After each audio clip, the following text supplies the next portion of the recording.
This is Live with the Miami's Community News. Our special guest today is Rebecca Fishman Lipsy. Thank you very much for being here. Happy to be here. You're the CEO of the Miami Foundation, a great organization. Thank you. And again, thanks for being here. You have been doing such a tremendous job, but people want to know, what caused you to move to the Miami Foundation? Was it a calling, or did you accidentally come across this? Oh, I mean, it wasn't accidental. I loved this institution for a long time before working there. I participated in their leadership program called the Miami Fellows Program, which totally changed my worldview on Miami and really followed everything that they were up to. I participated in Give Miami Day each year. I was a part of some of their grant programs. And when my predecessor shared that he was leaving, I remember going home that day and looking my husband in the eyes. And I was running a company that I had founded and was not looking for a job. And I remember saying to him, I think I'm supposed to do this.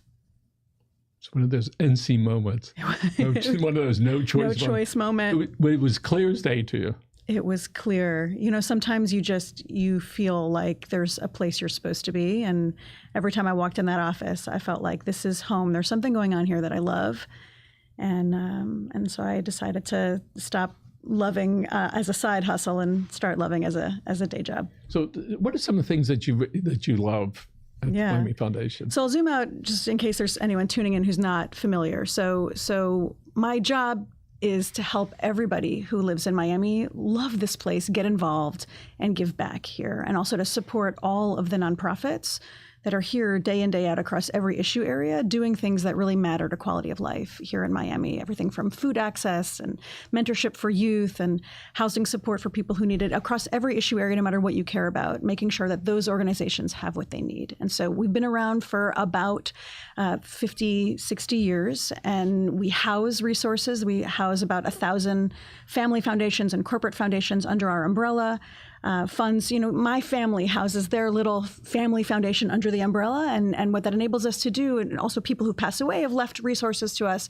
We invest every single day in causes in Miami, and we also try to get everybody who lives in Miami to find their cause and give back. So you raise money a lot of different ways. People give you money. You ask for grants from around the country, and then you find charities and not-for-profits that are giving back to the community. Yeah.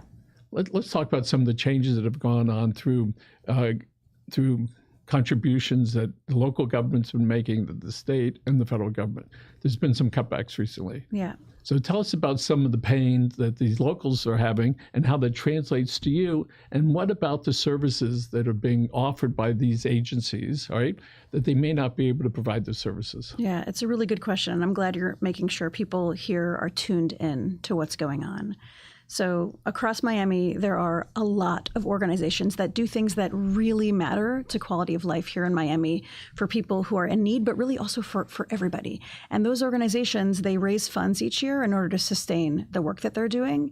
And it used to be that we would tell organizations, if you want to diversify your funding and make sure that you're stable for long-term support, try to get government support for what you do. You'll get money from corporations that are giving back. You'll get money from charitable individuals, and try to get government support as well. It used to be that was a way to be sustainable.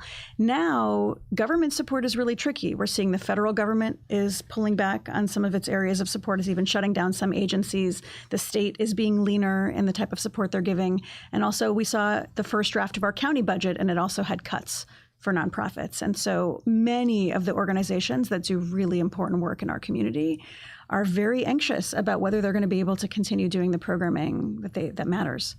Let's put aside for a moment the people that work at those agencies. But let's talk about the people that get the service. Of course. The people that need it the most. What is going to happen to those people that are receiving the service, that are qualified to get it, right?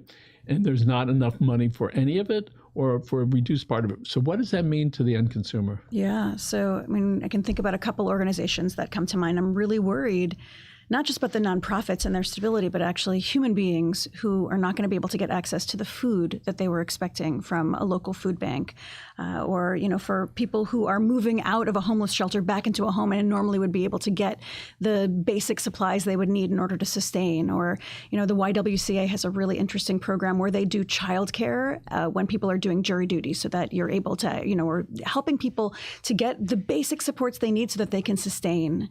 And those individuals, if the nonprofits have to scale back, they're not going to get the basic supports they need. And we're going to see pain. We're going to see pain at a human level. So if those people are not eating and they're not getting basic medical care, what happens to them after a month or 2 or 3? Where are they going to be? Yeah. I mean, people are going to stretch. We're going to see people who are trying to find, an extra job on the side on top of the things that they're doing. We're going to see people who are eating 2 meals a day instead of 3 meals a day, or 1 meal a day instead of 2 meals a day, or who parents, so often they'll be the last to eat because they want to make sure their kids get what they need. And we'll see, programs that used to work with large groups of kids who now are scaling back because they need to shrink and scale. So there's been a cutback in Medicaid compensation for hospitals and for physicians. So that's way less than Medicare. That means the hospitals that are providing care are going to be getting substantially less money for it. Those people going to wind up in Jackson? Is that where they're going to go? If they go. If they go. And so, and it's a challenge for us. There's health issues where you want people to go to a doctor. And also where if you can catch it early, it doesn't spread or it doesn't turn into a larger issue. And so we're seeing a lot of people for a variety of reasons not getting the care they need or the support that they need. And it's our responsibility at places like the Miami Foundation and elsewhere, and you as well, to figure out how are we going to close the gap? Where is the resource going to come from? Because the answer can't be that every single nonprofit scales back over the course of the next year. When the pandemic was here in Miami-Dade County, CHI got their vans and their buses, and they went to the people that needed it the most, people that were scared or didn't have transportation or didn't have family members, and they went and they took care of that. When that type of care diminishes, we know what's going to happen. All right, they're going to be out on the street. They're going to wind up and having bad health care. All right, and they're going to wind up in Jackson, or they're going to wind up in some of the shelters. And this whole process of getting sick and sicker and sicker, and they're going to wind up. And we're all going to be paying for it one way or the other. So I hope that Miami-Dade County, come on, Mayor, Commission, remember the Commission votes on it, fund these people, all right, because we really need it, all right? There's no question about it. Well, I'm hopeful that the budget, they're having conversations this week. Things will be hopefully finalized in a positive way. I'm hoping that the budget will give the resources that are needed to the organizations that are doing this life-changing work in our community. But if there is a gap, and there may be a small gap, we need to see Miami families and corporations stepping up to close it. So we, in a short period of time, we can have give Miami-Dade. Tell us about that. Sure. So this has been going on for about 14 years, and it is the campaign to help every single cause in Miami get the resources, the flexible resources they need at the end of the year. So last year we supported, it was over 1,000 nonprofit organizations, and it's expensive to run a fundraiser, and so this is a really economic way to help every single organization to have an effective fundraiser. You don't want to go to 1,000 galas. Right. So help without having to throw all of those parties and events, help every single nonprofit to raise resources. And then we try to get people like you who have a large platform to help pump up some energy so that we can get every single person in Miami to give back. And last year we had over 100,000 donations come in on the day, which, makes me feel really proud of Miami. This is what we want. We want everywhere you look in Miami, you want to know that your neighbors, your community, that people they're stepping up and they're getting involved in whatever cause they care about, whether it's animals or health or the environment, that people are getting involved. And so this is the way that we at the Miami Foundation try to get every single person in Miami to fall in love with this place, find the cause you care about, and support them. It's funny you should say that. This morning, we had a team meeting today, and so I sent out a question. Where is this picture? The first 3 people, you're going to get a special prize. So 3 people got it. I said, congratulations. A donation has been made on your behalf. Nice. To where? To one of the smaller, Sorry to put you on the spot. Be strong. Oh, I love them. Yeah. Beautiful. Yeah. And she comes in. She's the chief heart officer. Yes. All right. Michelle Shirley. And I don't know, I fell in love with her when she came in, and just a great personality. Yeah. And it's really that when I went to one of their fundraisers a year ago, there were like 400 people in the room at Rusty Pelican. It was wonderful. And the lady that started, a little lady about this big, couldn't hear anything. I wear hearing aids. I could hear everything, right?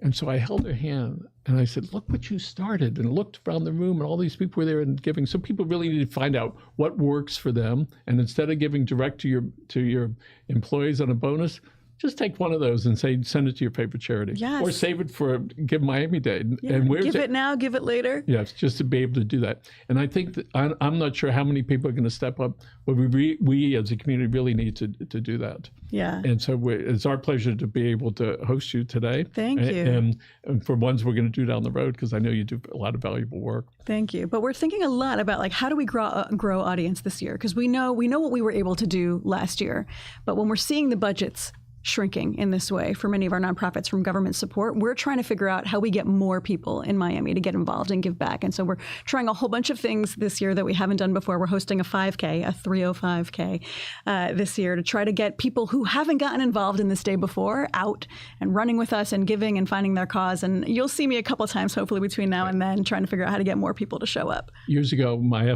wife a question. She says, Michael, if you don't do it, don't tell me that you should have done it. So granted, I made a decision, we'd rather try it and fail than never to have tried it. So folks, find your charity, make the donation, and tell your friends to do the same, because that's what's going to make up for this stuff. You are officially a spokesperson of Give Miami-Dade. We enjoy doing that. So let's talk about some of the different social programs that Miami Foundation is involved with. Let's talk about the Saltwater Fellows. Yeah. That's you guys, right? That was us. That was us. My favorite local hero is Dr. Tina Carroll Scott. The best.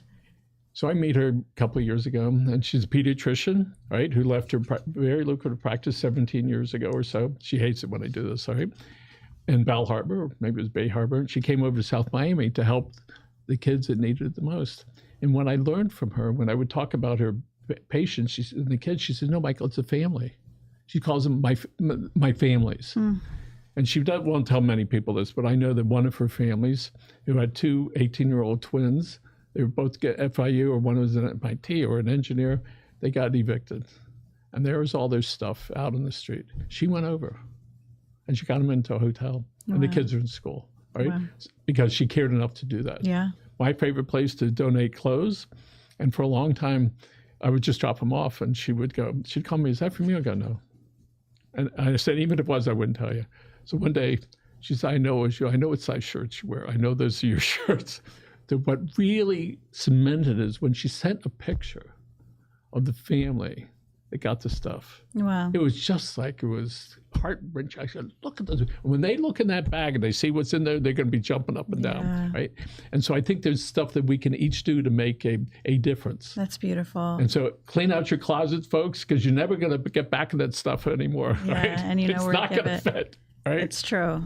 But they're not numbers to her. They're human beings. They're families. So to your credit, she was able to get two $50,000 grants back to back to run that clinic. That's right. So that fellowship, it was 10 fellows, and we made a commitment of $100,000 for each of them for the work that they're doing. And then we spent a year with them every month getting together for a lab where we focused on a different element in Miami where we really wanted to go deep. And all the leaders were doing something related to fighting racism in our community. So just for clarity, so people know, there was 10 and $100,000. Correct. It was $1 million fellowship. $1 million. It was a big commitment. $1 million. And I can tell you that over there, all right, they're running on fumes, all right? And I see her in that commitment that she has for that. And so my hat's off to her. So, and my other guy was Willard Shepard, who works with a lot of folks, so you probably know them. Yeah. So if a resident wants to get involved, what are some things they could do with you? Yeah, with the Miami Foundation. Yes. So, I mean, we help everybody to get involved in Miami. So if there's somebody who's tuning in who wants to get involved, just reach out. And I'd want to have a conversation with them and find out, what do you care about?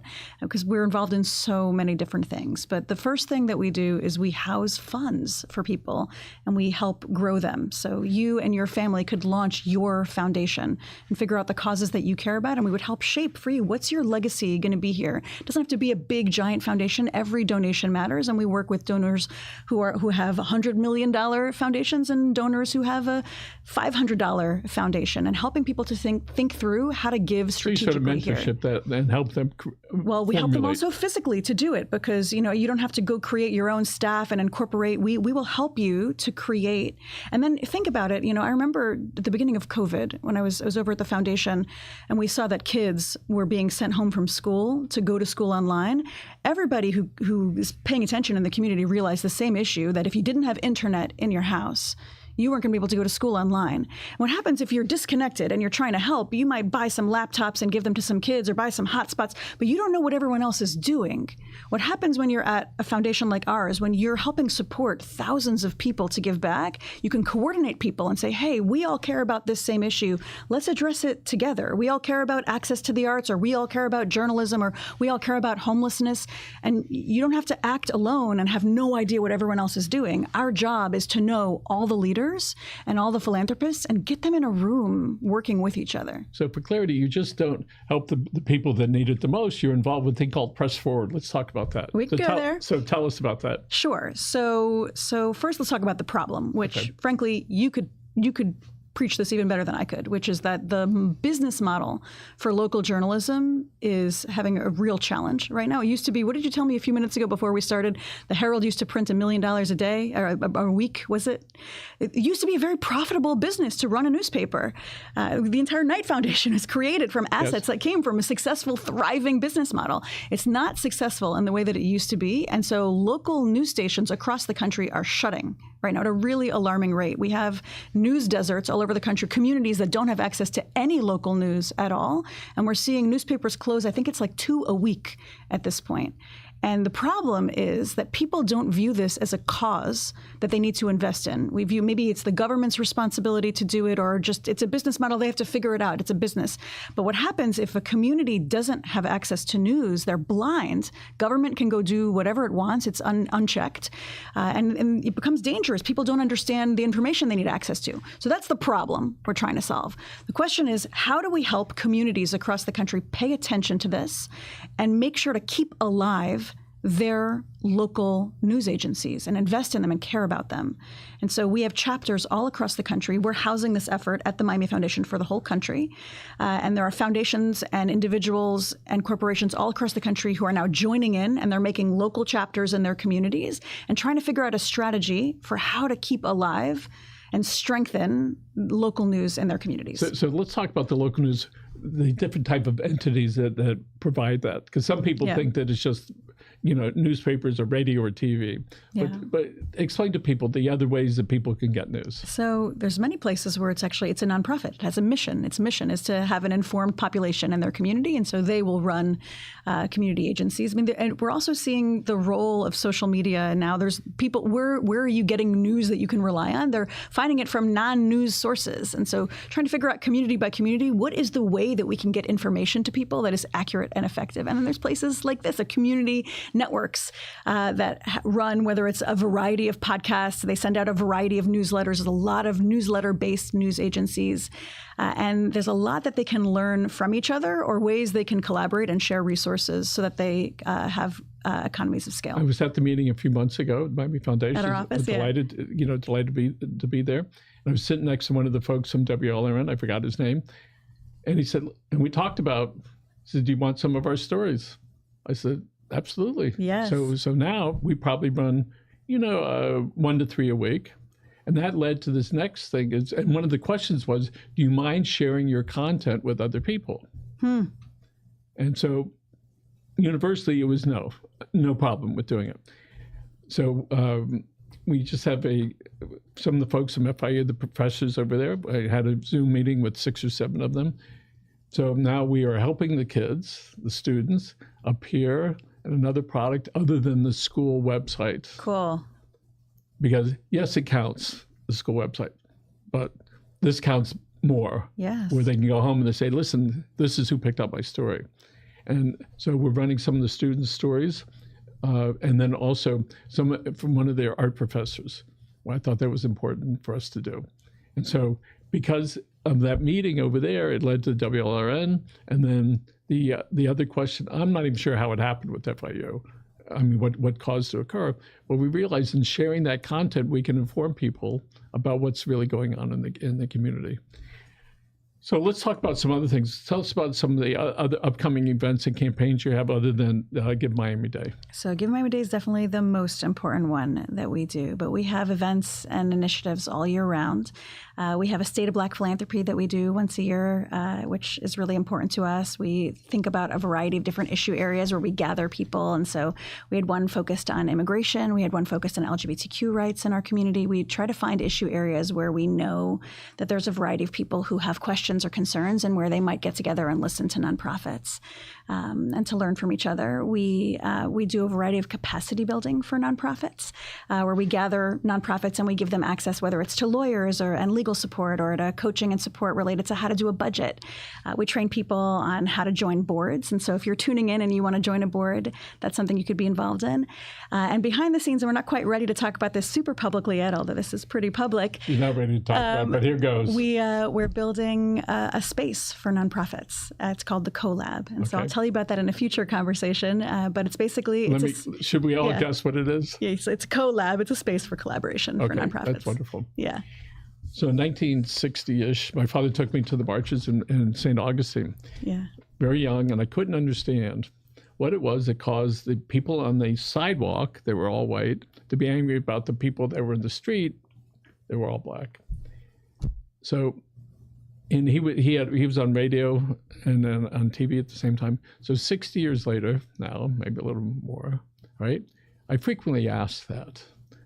But one of the things we do know is that we need to support people so they can be the best that they can be. They can be. And our producer, Rachel, who's over there, she's a teacher. She teaches just about every day, 3rd to 5th graders in math down in Florida City. And she drives 30 miles every afternoon to come back here to South Miami, and then drive another 20 on the way back. So my hat's off to her. Because she loves what she does. Yes. And hey, Rochelle, let's try out our new PTZ camera. Put it on yourself. See if we can put it on yourself. Let's see if we can see. Oh my goodness gracious! My goodness, there she give is. a wave. Where is she? Is she there? All right, that's Rochelle over there. Getting a full tour. All right, yes, that's a new camera for us. One of our new toys. You know, we're committed here to helping people be the best they can be. And behind one of our other cameras, we have a webcam so people behind it can be on the other side. Michelle's going to be on a show pretty soon. She's going to be on the other side of the camera. And Emily, who's with us up front, she has a show now called Everything with Emily. All right. She's like 21 or something. And so she does a show there. So what is it that you can do for young people specifically that you can help them be better? Something that I can do for young people to help them be better. So I would encourage any young person living in Miami, you need to find the thing that lights you up. And the way that, I have found that is by finding causes that I believe in and getting involved and giving back. Probably the best place right now, we have a website that we're cooking, an impact hub where you could do this, but probably the best place you could do it is on the Give Miami-Dade website. Actually, if you go to givemiamidade.org, go in the search box and start typing about things that you care about, and it will direct you to every single organization. You can search by neighborhood. From that site. On Give Miami-Dade site. You can find, and there's over 1,000 on there, and find people in your neighborhood, in your community who are doing things that light you up. And you can volunteer your time. You can look for an internship, find a way you can donate and get involved, but learn about people in your community. And that is a way you can shape a life that you feel really proud of and to fall in love with your community in a way that you might not already. We want everyone who lives here to feel a sense of home, a sense of pride in this place. Like you do. Like I do. You're pretty excited. I am. I know. Is this every day? Every day. It is every day. See, I don't know where it comes from, but it's every day. So how much time do we have left here? 5 minutes. Oh, 5 minutes. Okay. All right. So let's talk a little bit about you. All right. Okay. How you wound up before the Miami Foundation. What did you do? So I founded something before the Miami Foundation called Radical Partners. It was focused on scaling social enterprise, so helping either nonprofits or for-profits who had a cause that they wanted to scale. So I did that. Before that, I was a public school teacher. And I worked with a nonprofit called Teach for America. It was an amazing experience. I taught in New York, 4th and 5th grade. And my kids are now college graduates. It's amazing to see what they're up to in their lives. But I think, being an inner city public school teacher really shaped my career. Founding something I cared about shaped who I am in my community. I loved that experience. And then I served on the Florida Board of Education for a 4-year term, which was a very interesting experience. I'm sure a lot of people have helped you along your way. Oh, yeah. And there's a today. And today. And so there's a camera right over here. Why don't you talk to them, whether they're still with us or not? And if you want to mention by name, that would be great. Oh, my goodness. I mean, there's a lot of people. So I will say, I think everybody needs both an older person in their life and a younger person in their life mentoring them. And so I want to say to Nikki, who is my younger person mentor, how much she has shaped me and who I am as a person, as well as elders in my life who have really shaped me. And, one of the first people, and this is true for so many people in Miami, Dave Lawrence, when I first touched down in Miami nearly 20 years ago, said yes to meeting with me for coffee and introduced me to a half dozen people who then were willing to open doors for me and help me understand this community and really felt a sense of place here. Ruth Shack did that for me. She met with me when I first moved down here. People who took the time to pay attention to me. And I just, I hope I get to pay that forward back to our community in the same way that they paid for me. That's wonderful. I have goosebumps. Oh. Yeah. I see David once in a while. I still call him Mr. Lawrence. He deserves that, yes, Mr. Lawrence. He does. And so he's former publisher of the Miami Herald, that's right? For a long time when it was when things were really good. And they really helped Miami-Dade County a lot, all right? He would have that kind of position, that kind of power, and a lot of very influential. And I wish I would have been a fly on that wall or on the board when they were all doing that. So let's look at the Miami Foundation down the road, 3 to 5 years. Tell us about it, what it's going to look like. Well, first of all, Miami's changing a lot. We have a lot of people who have moved here recently who are setting up companies here. And so I hope to see still the energy around Miami as strong as it was, and that all the people who have come here have found the roots here. They're building roots here, and they are getting involved, and they are giving back here.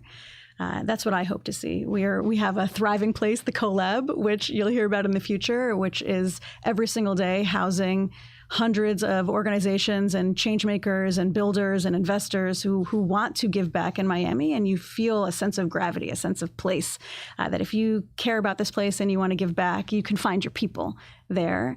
And I think, we see hundreds of thousands of families here who are finding their calling and who are getting involved. And when people describe Miami, the word I hope that they'll use in the future is generous. People say a lot of things about us right now, and I want the word they use to describe us to be generous. Well, we know Miami now has a lot of very wealthy, generous people. Yeah. Very, very wealthy. That's one of the things that's happened certainly in the last 5 or 10 years, right? So maybe some of those Ken Griffiths and the type of folks that come down here and be able to share that some folks from Blackstone called us a couple of months ago and said, we want you to do an event for us. Good. It was wonderful. Said, I think they had $1 trillion or whatever number of dollars, a huge amount of investments. So we're getting a lot of people down here. That's a good place for you guys to invest your money in the Miami Foundation, because it's just not for the foundation. It's for all the places that you help people do. Yeah. Right? And I have to say, I think the way Blackstone rolled into our community, and the first thing they did as they touched down, they reached out to us and to a variety of others and said, how can we give back here? That's the way you show up to a new community. Yep. And so that's what I hope to see. But also for everyday people who live here in our community to feel like this is home. When you ask a lot of people in Miami where they're from, even if they've been here for a long time, when you ask them where they're from, they'll often stay still where they're from somewhere else. I want people here to feel like Miami is home, like they're proud of this place, like they feel involved here. We'll be healthier for that. Let's talk about in the giving process. So often people don't know what it's like to give. And so my suggestion, give $5, give $10, pay for somebody's meal, all right? Leave somebody a really bigger tip, make a difference in somebody's day. And it is sort of like catchy for you emotionally. Yeah, right? It is. And how to do that. And so a couple of years ago, I was sitting at a stoplight and the poor guy comes up, he wants to get some money. I wrote about this. I said, if he's going to come over, am I going to give him any money? I said, I'll reach my pocket. Do I have any coins? Oh, I don't want to touch him, though. I said, well, reach in this is an internal conversation. Well, reach in your pocket and take out whatever bill. Don't look at it. Just give it to him. And it went on for about 60 seconds. and all the possibilities. What if he's going to rob me? What if this? What if that? And then the light turned green. And I said, now I'm on to my next lesson. And I think that when we can explore how we feel about giving in to the people that need it the most, because when I look at people, you know, with the caring place and the children, the Camilla's house, where they're dealing with people that don't look like you and me, that are really struggling, all right, that have been out on the streets, there comes a point at which you can look past that. And you can look to what's on the inside. See the human. And I practiced that. There was a fellow that we interviewed, 85% of his body was tattooed, with things coming out of his head. And I said, you know, there's people who look like me, and there's people who look like you. I'm going to try to look past. And I got to his story.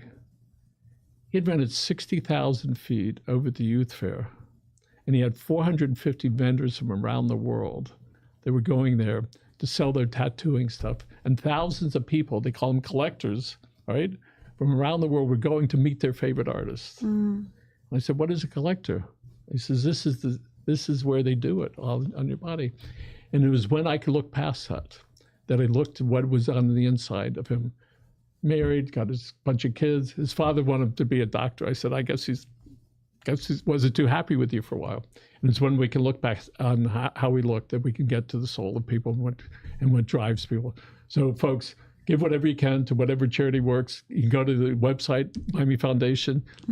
I'll bet there's a place where you can donate some money. Try it for $10 or $20 or $50, right? Yeah. And you're going to see what's going to happen. It's true. You're reminding me of the 10 Days of Connection. It's the first 10 days in May in Miami every year, and it's focused on getting people to build a relationship with someone across whatever line of difference and really see them as a human across whatever issue area, across whatever identity divide you might have. And the truth is, I think it's kids. Kids are born creative. Kids are born able to see across every line of difference, and kids are born generous. And the question is, like, at what point did that get shaken out of us? So maybe you and I will help people reignite with that inner child, the generous, gracious part of ourselves that we all were born with. If we keep this up, I'll start crying.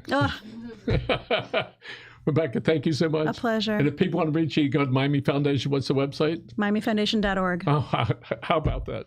Nice and Thanks easy. for joining us. Thank Folks, you. remember, take care of yourselves and your family and do what the Disney rule is. The Disney rule is when you hug somebody, don't stop until they do.